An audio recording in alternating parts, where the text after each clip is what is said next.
चलिए तो पार्ट 2 का पहला प्रश्न देख लेते हैं। तो यहाँ पर पार्ट 2 का पहला प्रश्न है विरंजक चूर्ण का रासायनिक सूत्र क्या है। तो विरंजक चूर्ण का रासायनिक सूत्र क्या है, तो ये हो जाएगा CaOCl2। क्या हो जाएगा इसका, CaOCl2, यानी इसका बी आंसर सही हो जाएगा। चलिए तो अगला प्रश्न देख लेते हैं। तो अगला प्रश्न है निम्न में कौन सा यौगिक ईंधन के रूप में इस्तेमाल किया जा सकता है। तो ये किसको किया जा सकता है, तो ये किया जा सकता है एथेनॉल। क्या हो जाएगा इसका, एथेनॉल। चलिए तो अगला प्रश्न देख लेते हैं। तो अगला प्रश्न है कौन अंतःस्रावी और बाह्य स्रावी ग्रंथि जैसा कार्य नहीं करता है। तो ये कौन सा नहीं करता है, तो ये करता है क्या, इसका हो जाएगा डी आंसर सही हो जाएगा विरीसन। क्या हो जाएगा, विरीसन। इसका डी आंसर सही हो जाएगा। चलिए तो अगला प्रश्न है कौन सा कार्बन यौगिक सबसे अधिक अभिक्रियाशील है। तो कौन सा कार्बन यौगिक है, तो यह है C2H4। क्या हो जाएगा इसका, C2H4। चलिए तो अगला प्रश्न देख लेते हैं। तो अगला प्रश्न है रासायनिक अभिक्रिया के दौरान किसी पदार्थ में ऑक्सीजन का ह्रास कहलाता है। देखिए जब रासायनिक अभिक्रिया होता है और ऑक्सीजन का ह्रास यानी कमी होता है तो क्या हो जाता है, तो जब ऑक्सीजन का कमी होगा तो ये हो जाएगा अपचयन, और ऑक्सीजन में वृद्धि होगा तो क्या हो जाएगा, उपचयन हो जाएगा। तो यहाँ पर क्या हो जाएगा, इसका अपचयन हो जाएगा, यानी इसका क्या हो जाएगा, बी आंसर सही हो जाएगा। चलिए तो अगला प्रश्न देख लेते हैं। अगला प्रश्न है मानव हृदय में कोष्ठक की संख्या कितनी है। तो मानव हृदय में कोष्ठक की संख्या कितना है, ये 4 है। इसका क्या हो जाएगा, सी आंसर सही हो जाएगा। चलिए तो अगला प्रश्न है कौन सा अजैव नवीकरणीय कचरा है। तो अजैव नवीकरणीय कचरा कौन सा है, तो ये क्या हो जाएगा, थर्मोकोल हो जाएगा। क्या हो जाएगा, थर्मोकोल, यानी इसका सी आंसर सही हो जाएगा। चलिए तो अगला प्रश्न कौन सा पदार्थ लाल लिटमस को नीला कर देता है। तो लाल लिटमस को कौन नीला कर देता है, तो ये क्या कर देता है, इसका ऑप्शन देखिए यहाँ पर क्यों, लाल को जो नीला करता है वो क्या होता है, क्षार होता है, जो नीला को लाल करता है वो अम्ल होता है। इसका बी आंसर सही हो जाएगा। चलिए तो अगला प्रश्न है हाइड्रोजन के 2 परमाणुओं के बीच कितने आबंध बनते हैं। तो ये कितने आबंध बनते हैं, तो ये बनते हैं 1 आबंध, यानी इसका ए आंसर सही हो जाएगा। चलिए तो अगला प्रश्न समांतर क्रम में संयोजित प्रतिरोध की संख्या घटने के उपरांत संयोजित प्रतिरोध का कुल प्रतिरोध क्या होता है। तो क्या होता है, तो वो बढ़ता है। इसका क्या हो जाएगा, ए आंसर से हो जाएगा बढ़ता है। चलिए तो अगला प्रश्न है शुद्ध जल का पीएच मान होता है। तो शुद्ध जल का पीएच मान क्या होता है, ये 7 होता है। इसका क्या हो जाएगा, इसका बी आंसर सही हो जाएगा। चलिए तो अगला प्रश्न कौन सा अभिलक्षण वंशागत नहीं है। तो वंशागत लक्षण कौन सा नहीं है, तो ये बाल की प्रकृति क्या है, वंशागत लक्षण नहीं है। इसका डी आंसर सही हो जाएगा। चलिए तो अगला प्रश्न है 13 नंबर का निम्न में कौन आहार श्रृंखला का निर्माण करता है। तो आहार श्रृंखला का निर्माण कौन करता है, तो ये करता है घास, बकरी तथा मानव। इसका क्या हो जाएगा, बी आंसर सही हो जाएगा, घास, बकरी तथा मानव। चलिए तो अगला प्रश्न निम्न में से कौन गंगा प्रदूषण के लिए उत्तरदायी नहीं है। तो गंगा प्रदूषण के लिए उत्तरदायी कौन नहीं है, तो ये क्या है, गंगा में मछली पालना क्या है, ये गंगा प्रदूषण के लिए उत्तरदायी नहीं है। तो इसका क्या हो जाएगा, ए आंसर इसका सही हो जाएगा। चलिए तो अगला प्रश्न है निम्न में कौन सा असंतृप्त हाइड्रोकार्बन है। तो असंतृप्त हाइड्रोकार्बन कौन हो जाएगा, ये हो जाएगा C2H4, यानी C2H4 इसका क्या हो जाएगा, सी आंसर सही हो जाएगा। चलिए तो अगला प्रश्न है टिंडल प्रभाव प्रकाश की कौन सी परिघटना को प्रदर्शित करता है। तो ये कौन सी घटना करता है, तो ये करता है प्रकाश का परिकिरणन को। किसको, प्रकाश का परिकिरणन, यानी इसका डी आंसर सही हो जाएगा। चलिए तो अगला प्रश्न पीत रस कहाँ से स्रावित होता है। तो पीत कहाँ से स्रावित होता है, सबको पता होगा, यकृत से, यानी इसका क्या हो जाएगा, बी आंसर सही हो जाएगा। चलिए तो अगला प्रश्न देख लेते हैं किस वर्ण रंग, यानी कि वर्ण का मतलब रंग होता है, तो किस वर्ण रंग का तरंग दैर्घ्य सबसे बड़ा होता है। तो ये किसका होता है, तो ये होता है लाल रंग का। किसका होता है, लाल रंग का, यानी इसका ए आंसर सही हो जाएगा। चलिए तो अगला प्रश्न देख लेते हैं। अगला प्रश्न है निम्नांकित में से कौन पुनरुद्ध भवन का उदाहरण है। पुनरुद्ध भवन का उदाहरण कौन सा है, तो ये क्या हो जाएगा, ये हो जाएगा अमीबा, या क्या हो जाएगा, इसका बी आंसर सही हो जाएगा, अमीबा। चलिए तो अगला प्रश्न देख लेते हैं। अगला प्रश्न है निम्न में से कौन सा पद विद्युत परिपथ में विद्युत शक्ति को निरूपित करता है। तो कौन करता है, तो ये हो जाएगा आई आर स्क्वायर हो जाएगा, यानी इसका बी आंसर से हो जाएगा IR²। चलिए तो अगला प्रश्न किस दर्पण का उपयोग सामान्यतः वाहनों के पश्चिम दृश्य दर्पण के रूप में किया जाता है। तो ये किसको किया जाता है, तो ये उत्तल दर्पण को किया जाता है, यानी इसका क्या हो जाएगा, सी आंसर सही हो जाएगा। चलिए तो अगला प्रश्न देख लेते हैं। तो अगला प्रश्न है निम्न में कौन उत्तम ऊर्जा स्रोत कौन सा है। तो निम्न में उत्तम ऊर्जा स्रोत कौन सा है, तो ये उत्तम ऊर्जा स्रोत क्या है, बायोमास या बायोगैस। क्या हो जाएगा, इसका डी आंसर सही हो जाएगा। चलिए तो अगला प्रश्न देख लेते हैं। तो अगला प्रश्न है तांबे के तार की एक आयताकार कुंडली किस चुंबकीय क्षेत्र में घूर्णी गति कर रही है? इस कुंडली में प्रेरित विद्युत धारा की दिशा में कितने परिभ्रमण के पश्चात परिवर्तन होता है? तो ये कितने परिवर्तन के बाद होता है? तो ये होता है आधे परिवर्तन के बाद, यानी इसका क्या हो जाएगा? सी आंसर सही हो जाएगा। ये पहले पार्ट में भी ये क्वेश्चन आ चुका है, यानी कि ये बहुत बार पूछा गया क्वेश्चन है। चलिए तो फिलहाल यहाँ पर अगला प्रश्न देख लीजिए। तो अगला प्रश्न है, निम्न में कौन सा अंग संवेदनागृही नहीं है? तो संवेदनागृही अंग कौन सा नहीं है? तो ये हो जाएगा इसका दिमाग। क्या हो जाएगा? दिमाग, यानी इसका डी आंसर सही हो जाएगा। चलिए तो अगला प्रश्न देख लेते हैं। अगला प्रश्न है, पुष्प का नर जनन अंग कहलाता है? तो पुष्प का नर जनन अंग क्या कहलाता है? तो ये कहलाता है क्या? पुष्प का यानी पुंकेसर कहलाता है। इसका क्या हो जाएगा? ए आंसर सही हो जाएगा, पुंकेसर। चलिए तो अगला प्रश्न देख लेते हैं। तो यहाँ पर अगला प्रश्न है, निम्नलिखित में से कौन मलेरिया परजीवी है? तो मलेरिया परजीवी कौन है? तो इसका हो जाएगा क्या? इसका हो जाएगा B answer, sorry A answer से हो जाएगा प्लाज्मोडियम। क्या हो जाएगा? प्लाज्मोडियम। इसका ए आंसर सही हो जाएगा। चलिए तो अगला प्रश्न देख लेते हैं। तो अगला प्रश्न है, फ्लेमिंग के वाम हस्त नियम में बाएं हाथ की तर्जनी संकेत करती है? तो ये क्या संकेत करता है? ये चुंबकीय क्षेत्र की दिशा को संकेत करता है, यानी इसका क्या हो जाएगा? बी आंसर सही हो जाएगा। चलिए तो अगला प्रश्न देख लेते हैं। तो अगला प्रश्न है, निम्न में से किस लेंस की फोकस दूरी धनात्मक होती है? तो किस लेंस की फोकस दूरी धनात्मक होता है? तो ये सबको पता है, ये उत्तल लेंस की फोकस दूरी धनात्मक होता है। अगर आपको वीडियो अभी पसंद आ रहा है अभी तक, तो आप लोग प्लीज़ वीडियो को लाइक कर दीजिए, साथ में चैनल को सब्सक्राइब करके बेल आइकन को भी प्रेस कर लीजिएगा। तो चलिए, अगर आप लोग ने पहले वाला पार्ट नहीं देखा है तो उसको लिंक भी वीडियो के डिस्क्रिप्शन में है और साथ में एंड स्क्रीन पर मिल जाएगा, तो उसको भी आप लोग देख लीजिएगा। चलिए फिलहाल तो यहाँ पर अगला प्रश्न देख लेते हैं। तो यहाँ पर अगला प्रश्न है, कवक में पोषण की कौन सी विधि पाई जाती है? तो ये कौन सी विधि पाई जाती है? तो ये क्या हो जाएगा? ये मृतजीवी पाई जाती है, यानी इसका क्या हो जाएगा? ए आंसर से हो जाएगा मृतजीवी। चलिए तो अगला प्रश्न देख लेते हैं। तो अगला प्रश्न है, समजात अंगों का उदाहरण है? तो समजात अंगों का उदाहरण क्या है? तो यह हो जाएगा हमारा हाथ और कुत्ते का अग्रपात, यानी क्या हो जाएगा? इसका ए आंसर सही हो जाएगा। चलिए तो अगला प्रश्न देख लेते हैं। तो अगला प्रश्न है, सामान्य नेत्र के लिए दूरबिंदु है? तो सामान्य नेत्र के लिए दूरबिंदु कितना है? ये हो जाएगा अनंत, यानी इसका डी आंसर से हो जाएगा अनंत। चलिए तो अगला प्रश्न देख लेते हैं। अगला प्रश्न है, एल्युमिनियम पर मोटी ऑक्साइड की परत बनाने की प्रक्रिया कहलाती है? तो ये क्या कहलाता है? तो ये कहलाता है एनोडीकरण। क्या कहलाता है? एनोडीकरण, यानी इसका बी आंसर सही हो जाएगा। चलिए तो अगला प्रश्न देख लेते हैं। तो अगला प्रश्न है, आधुनिक आवर्त सारणी में समूहों की संख्या है? तो आधुनिक आवर्त सारणी में समूहों की संख्या कितनी है? ये हो जाएगा 18, यानी इसका क्या हो जाएगा? डी आंसर सही हो जाएगा 18। चलिए तो अगला प्रश्न, विद्युत ऊर्जा का व्यापारिक मात्रक क्या है? तो ये क्या है? ये यूनिट है, यानी इसका क्या हो जाएगा? सी आंसर सही हो जाएगा। चलिए तो अगला प्रश्न देख लेते हैं। अगला प्रश्न है, किस लेंस का उपयोग कर दीर्घ दृष्टि दोष को संशोधित किया जाता है? तो ये किसका किया जाता है? तो ये उत्तल लेंस से किया जाता है। किससे? उत्तल लेंस से, यानी इसका क्या हो जाएगा? बी आंसर सही हो जाएगा। चलिए तो अगला प्रश्न देख लेते हैं। यहाँ पर अगला प्रश्न है, ग्लूकोज के एक अणु में ऑक्सीजन के कितने परमाणु होते हैं? तो ये कितने होते हैं? ये होते हैं 6, यानी इसका क्या हो जाएगा? बी आंसर सही हो जाएगा 6। चलिए तो अगला प्रश्न देख लेते हैं। तो अगला प्रश्न है, सल्फर परमाणु की बाह्यतम कक्षा में इलेक्ट्रॉनों की संख्या कितनी होती है? तो ये इलेक्ट्रॉनों की संख्या कितनी होती है?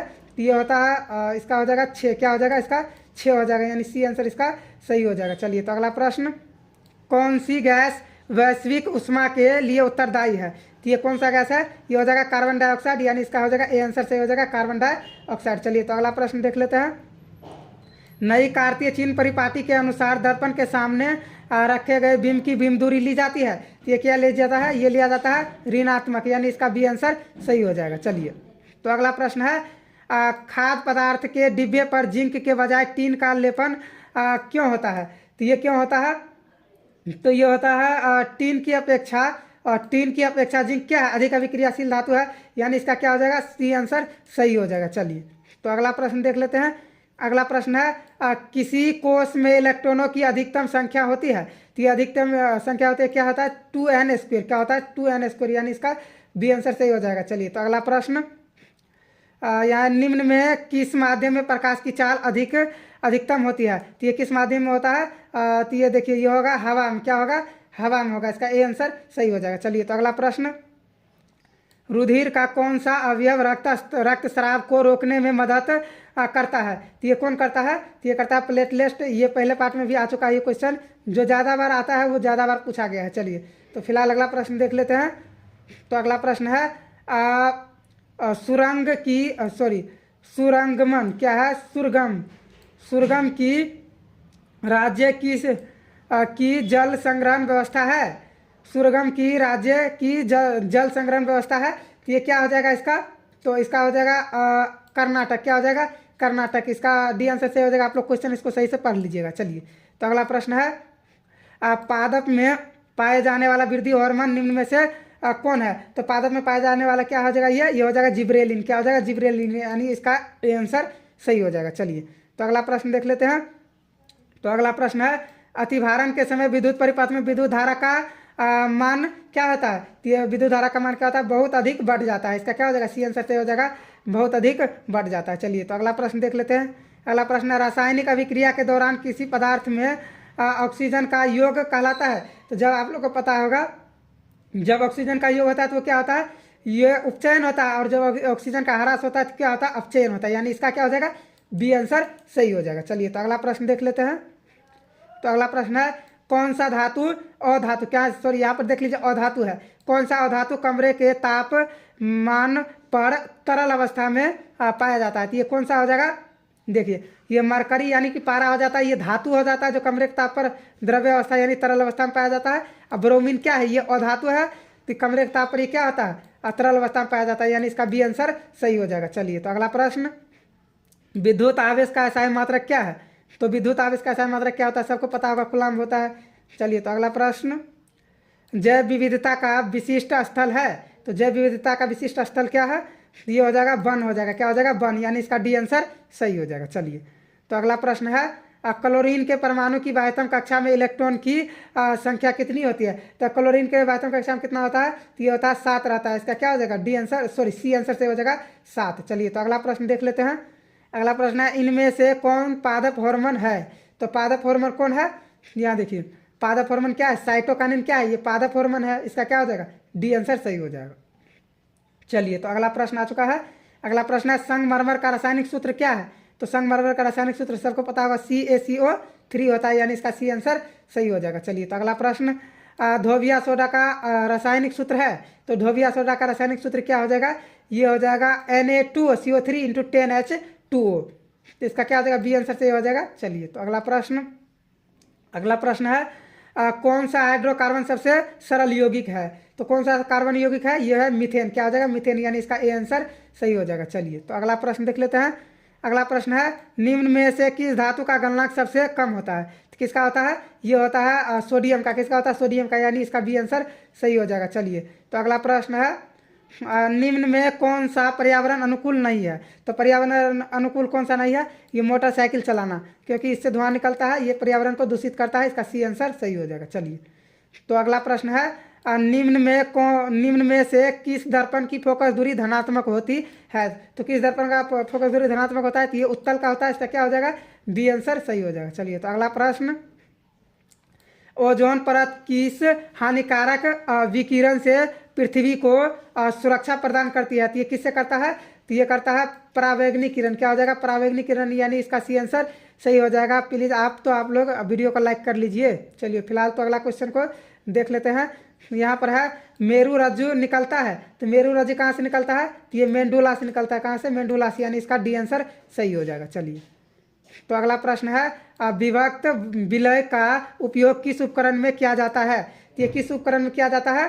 तो ये किया जाता है विद्युत मोटर में। किस में किया जाता है? विद्युत मोटर में, यानी इसका ए आंसर सही हो जाएगा। चलिए, तो अगला प्रश्न है किसी अंतरिक्ष यात्री को आकाश कैसा प्रतीत होता है? तो अंतरिक्ष यात्री को आकाश कैसा प्रतीत होता है? तो ये काला प्रतीत होता है, यानी इसका ए आंसर सही हो जाएगा। चलिए, तो अगला प्रश्न है निम्न में से कौन बौने पौधे को दर्शाता है? तो बौने पौधे को कौन दर्शाता है? तो ये छोटा डबल टी बौने पौधे को दर्शाता है, यानी इसका क्या हो जाएगा? सी आंसर सही हो जाएगा। चलिए, तो अगला प्रश्न दांत को साफ करने के लिए दांत मंजन पर्याप्त होता है? तो दांत मंजन कैसा होता है? देखिए, दांत हमारा क्या होता है? दांत का होता है, यानी कि ये होता है अम्लीय। मुंह का पीएच मान क्या होता है? अम्लीय होता है, और उस पर क्षारीय क्या करते हैं? दांत मंजन क्षारीय होता है, तो उससे मुंह साफ करना क्या होता है? फायदेमंद होता है। तो इसका क्या हो जाएगा? क्षारीय हो जाएगा, यानी ए आंसर सही हो जाएगा इसका। चलिए, तो अगला प्रश्न निम्न में कौन एक लिंगीय पुष्प है? तो एक लिंगीय पुष्प कौन है? पपीता क्या है? ये एक लिंगीय पुष्प है। इसका क्या हो जाएगा? सी आंसर सही हो जाएगा। चलिए, तो अगला प्रश्न निम्न में से कौन सा संबंध सत्य है? तो कौन सा संबंध सत्य है?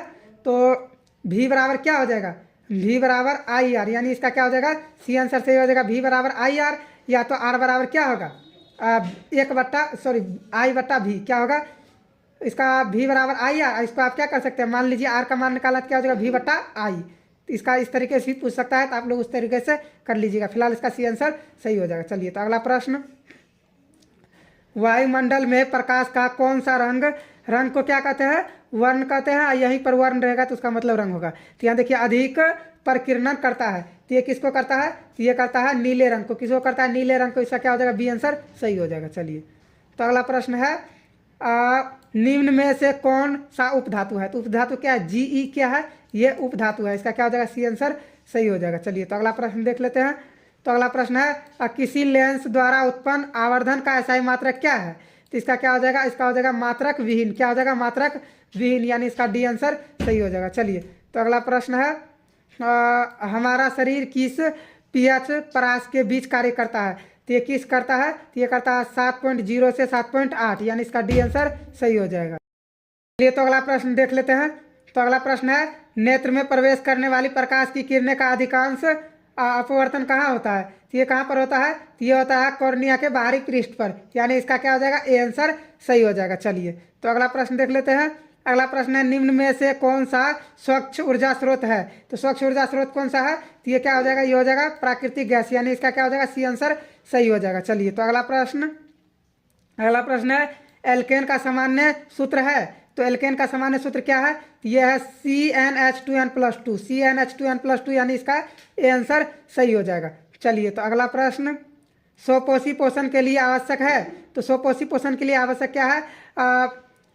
पर्णहरित लवण, सूर्य का प्रकाश और कार्बन डाइऑक्साइड, यानी क्या हो जाएगा? इसका डी आंसर सही हो जाएगा इनमें से सभी। चलिए, तो अगला प्रश्न, निम्न में कौन सा जीवाणु जनित रोग नहीं है? तो जीवाणु जनित रोग कौन सा नहीं है? तो ये मासा क्या है? मासा जीवाणु जनित रोग नहीं है, यानी कि इसका सी आंसर सही हो जाएगा। चलिए, तो अगला प्रश्न देख लेते हैं। अगला प्रश्न है, सामान्य अनुवांशिक क्या है? अनुशीथिलन रक्तदाब होता है? तो ये सामान्य कितना होता है? ये होता है 80 mm। क्या होता है? 80 mm, यानी इसका ए आंसर सही हो जाएगा। चलिए, तो अगला प्रश्न, ऑक्सीजन के दो परमाणुओं के बीच कितने आबंध बनते हैं? तो ये कितने बनते हैं? तो ये बनते हैं द्वि आबंध। कितने बनते हैं? द्वि आबंध, यानी इसका बी आंसर सही हो जाएगा। चलिए, तो अगला प्रश्न है, निम्न में से कौन एक उभयलिंग जंतु है? तो उभयलिंग जंतु कौन सा है? तो ये क्या हो जाएगा? केचुआ एक उभयलिंग जंतु है, यानी इसका क्या हो जाएगा? ए आंसर सही हो जाएगा। चलिए, तो अगला प्रश्न है, कौन सा परंपरागत ऊर्जा स्रोत है? तो परंपरागत ऊर्जा स्रोत कौन है? जैव मात्रा, यानी बायोमास। क्या है? बायोमास, यानी इसका ए आंसर सही हो जाएगा। चलिए, तो अगला प्रश्न, चालक का प्रतिरोध निर्भर नहीं करता है? तो चालक का प्रतिरोध निर्भर नहीं करता, यानी देखिए, चालक की लंबाई पर ये करता है, चालक के अनुप्रस्थ काट क्षेत्रफल पर भी करता है, चालक के तापमान पर भी करता है। तो यानी पे किस पर नहीं करता? नहीं किस पर करता है? चालक में प्रवाहित विद्युत धारा पर नहीं करता, यानी इसका क्या हो जाएगा? डी आंसर सही हो जाएगा। तो इस वीडियो को यहीं पर समाप्त करते हैं। अगर आपको वीडियो पसंद आया है तो वीडियो को लाइक कर लीजिए, साथ में चैनल को सब्सक्राइब करके बेल आइकन को भी प्रेस कर लीजिए। और तो चलिए, मिलते हैं आप लोग से पार्ट 3 में मिलते हैं।